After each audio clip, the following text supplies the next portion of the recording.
Dito tayo sa bagong warehouse. So, tagulang to na warehouse mga kakuis. Ayan.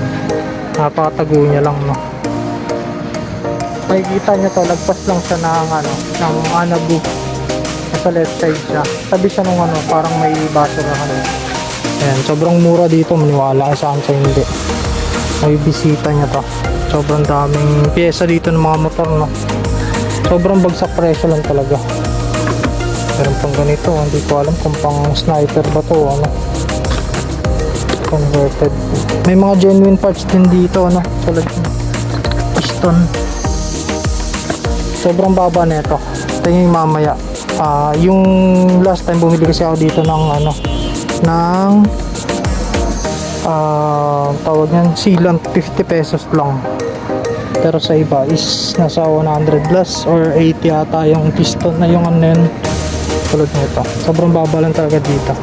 Tapos yung nakita ko sa Shopee, meron kasi ako na Shopee nakita na shifter is 80 pesos, sa kanila 75 ko lang nabili, no. Halos same quality lang din. Ngayon naghahanap tayo ng kung ano pwede natin mabili. Tulad na ito, ang kulit. Liligaw lang siya kaso dilaw. Hindi tayo pwede dyan. Sobrang mura dito mga kakuis. Halo-halo yung mga pyesa. Ayan, handle yung hanap sa natin.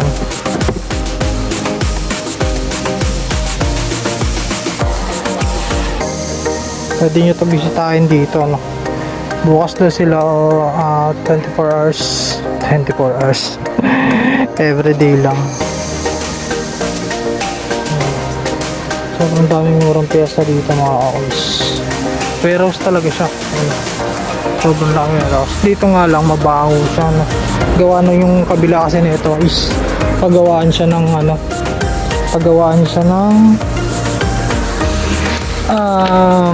plastic daw. Yun yung sabi. Hindi ginagawang plastic. Kaso may yellow eh. Sobrang dami.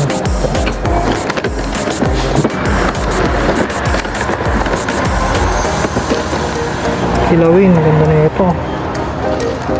Meron din pala mga sticker dito, marami. Ito mga kuys. Ayan, nabibili nyo dito ng sobrang mura. Ayan, meron din dito. Ito, napagawa pa to. Stainless yan. Stainless yan. Sobrang mura lang dito mga kuys. Sabi sa inyo naman, wala kasi hindi. Patapat lang siya ng furniture ba yan. Mamaya papakita natin yung highway, no. Ayan, yung mga head, no. Mga reborn. Siyempre mura lang yan. Tulad nito 300 na lang. Magkano yun sa labas? 600 ata o 500.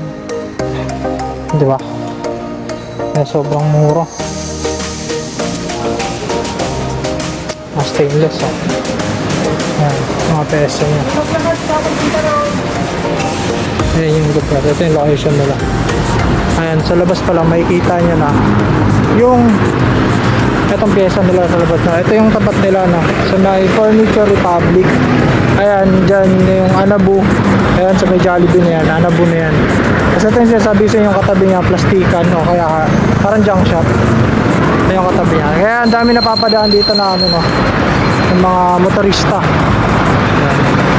Sa labas pa lang makikita nyo, no. Sobrang daming pwedeng bilhin dito. Ayan.